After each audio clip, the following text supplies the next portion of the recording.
Boom! What's up, y'all? Hopefully you, your family and friends are happy and healthy today. I'm really excited, popping a lot of cherries today. I'm officially driving my Rad van with registration, and let me tell you, when you have registration on your van and you haven't had it for 3 months and you're ninja flipping all around Mother Earth, it's a lot less stressful, it's a lot less fearful, and the anxiety decreases big time. This van is already kind of stealth and people are interested in it and people look at it, so it's kind of an odd looking vehicle, so it has more eyes on it. And then I've got my bike on the back. My bike was not stolen, by the way. It kind of was stolen. Let's see if I could be really positive about this. I already told the story yesterday. Before I tell this story, we have reached over $1,000 for the HEP fundraiser that I started, the Homeless Empowerment Program. I'm gonna keep doing videos every single day for the rest of my life until we hit $25,000. So if you could donate $1, $20, $30, $1 trillion, pretty pleased with the cherry on top, do that. I'm actually headed to the homeless shelter now. I'll be staying 2 or 3 days there. But I got my bike, y'all. I was like 45 minutes before my registration appointment. I ninja flipped out there, my bike was gone. And then I had to go to get an Uber. I got my registration, I took an Uber back. Then I reached out to Brandy, and the first call that she got from the head office is saying that they hadn't had a bike. So I thought it was stolen, and I guess while I was doing the video yesterday, she was writing in the comments section. Let me actually activate my comments real quick because sometimes I just see names, so you gotta swipe right. So, hi Barbara. Hello, Ashley Nicole. Everybody friend, follow, and support Ashley Nicole. She does a lot of hula hoop, cool stuff in Palm Harbor and pretty much all around Pinellas County. I know she has an Instagram as well, and she actually has been volunteering at the Hep Garden for a very long time. But during the comments or during my video, Brandy got a message from the apartment, the complex that she lives at, saying that they have the bike. So what happened was, I guess I parked my bike where bikes aren't supposed to be parked. They have a designated area for bikes, but that designated area does not have video surveillance. You know, my bike is very expensive, and so and it's pretty far away from where she lives. So I wasn't parking it there, and I had parked it there many times. So what happened was, I guess they tried to call her like the past 48 hours, and she just never took the call. But here, let me finish the story. But you know what? If you live, this is gonna be a crazy rant. I did have a little bit of coffee today, and I don't normally drink coffee. If you live in a complex, if you live in an apartment complex, a condo complex, you should never be getting any phone calls. You should never be getting any notes on your doors, any stickers on your vehicle, unless your rent is late. It's like if you live in an apartment complex or a condo, or you have these HOAs or something, it's like you have a bunch of like principals. And it's like you have a bunch of little masters. It's like you're slaves from like the front desk office and all these people. It's like, yo, do you really have privacy if you live in a community like that? That just trips my mind. You don't have any personal sovereignty. You're on the hook for this, you're on the hook for that, this. If I live in an apartment complex, do not call me, do not text me, do not email me unless my rent is late or somebody broke into my car. But like they have all these rules and bylaws and stuff. It's like they can be super annoying. It's like you're renting a small room from someone else, so you're paying somebody else's rent, and you have like a principal, and you have like a boss when you're at home, and you really don't have that much privacy, and you have a lot of people like tattletelling, and you have all these maintenance men with all the drama. It's crazy. So anyways, I guess they tried to call Brandy and say, hey, that bike's not supposed to be there. She didn't take the phone call. And then when I walked out, my bike was gone. So the maintenance guy that kept putting giant orange stickers on my front window that wouldn't pull off right, that left a bunch of residue on it because I didn't have registration, even though you couldn't get registration in person because of the pandemic at any DMV for new registration, yada yada. I've already told that story. It's the same guy. So he sees this big bike, this expensive bike, this big lock, and so basically he took some massive bolt cutters, and that lock, I bought 2 locks from this really rad girl that got these bike locks from Austria. So I really like these bike locks. They're really expensive too, and it was cool that they were from Austria. Like she bought them from Austria and then brought to the US, and it was really thick gauge metal or steel chain link, but he took some big old cutters, I guess, and cut them. So he cut my lock, and then he kind of like, my gear is a little bit messed up. So he was rough with my bike too, and then he just threw it in the garage, and I guess it didn't tell the front office for a while. So when I was doing my video, I guess she got a call, and then she said, Tom, you have your bike, and I wasn't paying attention to the comments. I could see the comments now, because when you do live videos, you got to swipe left. So then when I got off, she received a message, and she's like, yo, maintenance has your bike.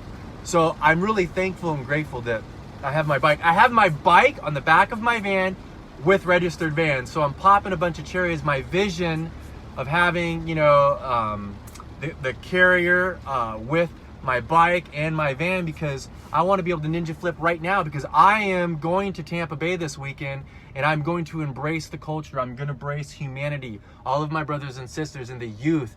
The youth right now are more educated, they're more diverse, they're more kind, they're more organized, they have access to more information than any other youth that we've ever seen. And so I want to go be a part of that, in a peaceful way. And I think Tampa Bay is the place to do it. So I can go drive my van there, nobody can mess with it. I can ninja flip, get on my bike, go bust out my signs, and just go hold, hands with my brothers and sisters, and really embrace and really download of really what's going on, not by the CNNs or the Fox News, the MSNs, and all of that stuff. So this has provided me a tool, and then maybe, I'm not there yet, but maybe I can do some interviews, go play with some houseless humans out there. I could bring some fresh fruits, some bananas, some tangerines, some grapefruits, some bananas, and gift that out there. But very excited. I've got my van registration and my bike on my van and riding. So this is the first day I've done that. I went and played with Michael. We were going to do some projects, but it has been raining, and actually it's going to rain for like the next, 10 days. It's raining season in Florida. So he actually has to go blow dry one of his clients' hair. So I'm going to go to the homeless shelter. And what's really, really cool is this is the first time that I'm taking my van back to the homeless shelter with registration. It's been very chaotic to have my van. I've had 2 people knock on my van door when I'm sleeping.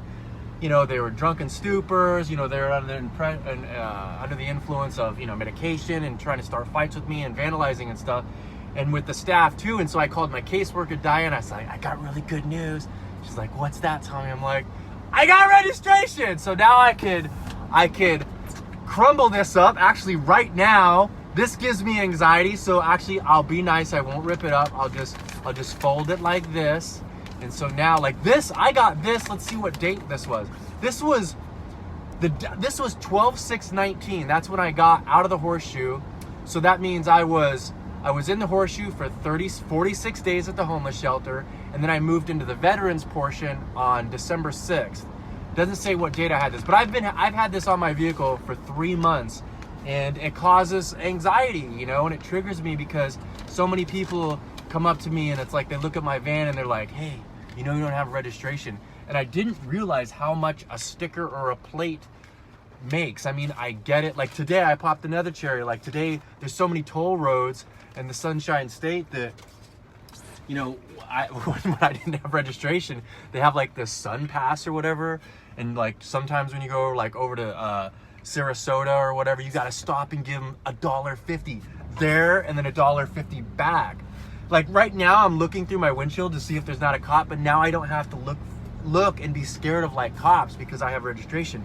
But when I didn't have registration, I didn't want to stop and pay the toll fee, because then they might have a camera and be like, yo, that ninja doesn't have registration plat. So I thought maybe they'd pull me over. So I would go through the Sun Pass thing, which you're supposed to pay like a yearly only thing, but I can't get in trouble because I didn't have registration. So today I actually stopped because I have registration, and I pulled out this thing. This is where I keep all my change. I have all my change because the homeless shelter, here's a perfect thing. When you're at the homeless shelter, they give you $5 a week. They give you $5 a week in quarters at HEP to do your laundry. So I've been doing my laundry at the laundromat there at the homeless shelter. So they would gift me, what was it? I think it was $20 a month they would give me. It was either $10 or $20 a month in quarters. And so I have a lot of change, and I would normally carry it in my pocket, but this is so much better because it gets real heavy. This is like one 1% of all the heavy toys that I have in my shorts. So when I do my funny videos, I gotta hold my pockets because it's all my junk is flip-flopping around. So I have all this change. So I stopped at the toll road and paid my $1.50. And again, you know, I didn't have any anxiety.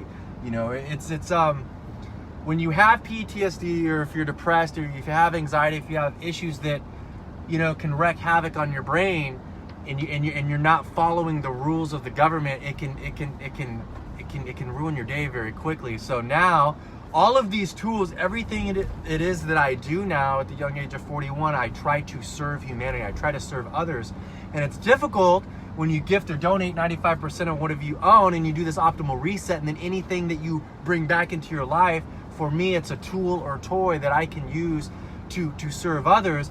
It's very hard to do that when you're not following the rules of the law with like registration and stuff. So now that I have that on my toy van and I have my toy bike, I can follow the rules of government, so I can serve. Now I can leave the state.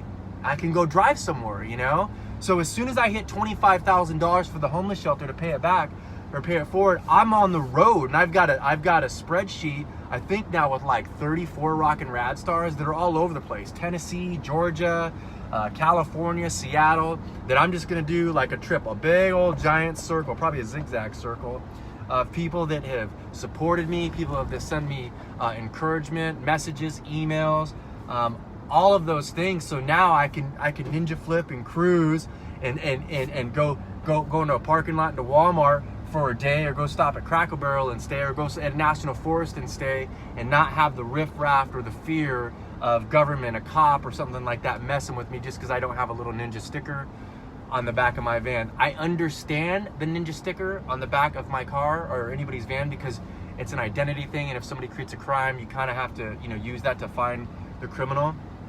But so I'm popping a bunch of cherries today. I'm going to go eat lunch at the homeless shelter. I'm going to organize my van. I'm going to do a live video tonight. I haven't been sleeping in my van. I've been sleeping at Brandy's house. I slept in my van the first 2 nights that I got there. But it's back to my van. Even though I'm at the homeless shelter, I like to sleep in my van in the parking lot. Now I don't have to worry about with anybody messing with it, or any of the staff concerned, or worried about the cops, because the cops do go to the homeless shelter just for security wise, and they don't want any abandoned vehicles there. So it has relieved me big time of this. What's going on here? We've got a big old van going on. So I'm going in, I'm driving down, I think, I always forget the road, through Dunedin to Clearwater to the homeless shelter now. But I'm just rambling right now. Really, I'm just telling you stories about the homeless shelter. So tonight I'm gonna go live. My van is getting very, very close to being optimal. Let me go left here, hi-ya. And I'm gonna organize all of my stuff. I got a lot more ingredients, a lot more toys that you all have gifted me. The really cool one I got was the pop-up tent for the beach that I can use, or when I have to take a hot deuce, I can open my van doors, put a little curtain there, or pop up the tent, put a bucket there and drop a hot deuce, or a beautiful, I guess I'm my #1 sugar mama. I have a sugar daddy too. A sugar mama bought me, it's called a rinse kit, and it was like over $200, and it's a pressurized cool toy that you can spray your feet off when you get off out of the beach, or I can wash my dishes, my juicer, my blender. So it's pressurized water, or I can take a shower with it. So with the tent, I can open my doors, my van doors, pop that tent, and then take a shower, be butt ass naked, excuse my language, be just bootylicious naked, and then take, you know, if I'm riding around a bike, like say I'm in Tampa or whatever, and I'm, you know, hand in hand with my brothers and sisters and trying to, you know, make progress in society and humanity and have equal rights for all, no matter what your color is, your gender, and all of that fun stuff. And I'm super grimy, and my butt cleave is sweaty, and I got some really bad odor, and I hadn't taken a bath in, you know, a day or two. I can use that ninja tent, boom, and I can take a shower just like that without going to a gym, without having a house. This is basically my house. And so these toys, and I got a bunch of new toys that I'll go live, because I enjoy that. I really, really enjoy that. And a lot of people have been messaging me and actually getting inspired to buy a bus or buy a van and have that freedom, because right now even housing is really hard to get. And I keep talking about disruption. We're just seeing a little sleeve of this, y'all. We're seeing just a little sleeve of it. And if you turn the TV on, or if you're on the interwebs, and beforehand you would see like a riot or disruption in Egypt or the Gaza Strip, or just somewhere out of the US. Well, now you're seeing it maybe in a neighbor state or somewhere where you used to live. Well, even now you're seeing it maybe where you go eat lunch, or maybe where you work. So it's affecting you, and when it starts affecting you, you pay attention a little bit more. But I'm telling you, this is just a little sliver. When the banks are disrupted, you all are going to be like, what do I do with this paper money? What do I do with this paper money? And that's why the blockchain and digital currency is so important. So you have to pay attention to what is going on. And if you want to survive, if you have a family, if you want to take care of yourself, you don't have to be on the cutting edge, but you have to be knowledgeable. You have to have access to information, and you have to be prepared. And for me, that was gifting everything that I own, rewire myself, rethink about everything, and do things out of kindness, and don't expect anything in return. My knowledge, whatever it is that I have, I gift to everyone for free. And then I don't have a mortgage because I have a van. I don't, it's a lot less subscriptions. You're not on the nut. I've had, times in my life where I had to make, $13,000 a month for the house, for the cars, for the bills, for the subscriptions, for the insurances, all of that stuff, and that drives you stress. You have stress, then you have anxiety, then you have depression, then you start drinking, and you start numbing yourself. Get ready, because what we think is reality is going to change very, very quickly, and you want to be prepared. And so for me, House on Wheels is where it's at. House on Wheels. I can go serve others, go play with others, and my cost is very, very limited. And maybe in the future I'll have a Sprinter van for a little bit bigger than this. So I am thankful and grateful for HEP, because they are the ones that have provided me the opportunity for me to grow. They provided me an opportunity to keep going and to keep growing. Again, I didn't even know anything like that existed, and so I'm super thankful. And we're going to raise $25,000. We have over $1,000 now. Pretty pleased with the cherry on top, y'all. Help me. Help humanity. Help the houseless humans. I mean, I think it's like 30 to 40% of the homeless people at HEP are humans of color. And right now, that's the focus. That is the focus. And I really don't, it scares me that, with the rioting and the revolting, and basically people standing up, to make a change. I mean, there's peaceful protests in Italy right now. There's peaceful protest in Switzerland. There's peaceful protest in China right now for people of color and the Black Lives Movement. And, we can't forget about that. 30 to 40% of the houseless humans at the homeless shelter that I stay in are people of color or black. And so I hope, and I'm pretty certain, that this is not going to be a fad. There is already change that is being made. I think a lot of the states, the police departments are going to get defunded. People are tired of, just the brutal beatings and just the wrong that the police department has been doing. And, when you defund them, and give that to the inner city, or give that to the NCAAP, or you give that for education, and give people of color and minorities access to what everybody else has access to. I believe California has a $3 billion a year budget for police. Well, I think yesterday they said, okay, we're going to take $150 million and give that to inner city kids. That's a start. That is a start, but it's not even close. It's not even close. Maybe California should have, a $500 billion budget for the police department, and $2.5 billion for inner city kids, for, the ghettos, for the projects, and raise them up so they can have an equal chance. And then there won't be so much, it's hard to talk when I'm driving, but HEP has really helped me, and I see a lot of African Americans, a lot of people of color. I talk to them pretty much every single day when I'm at HEP.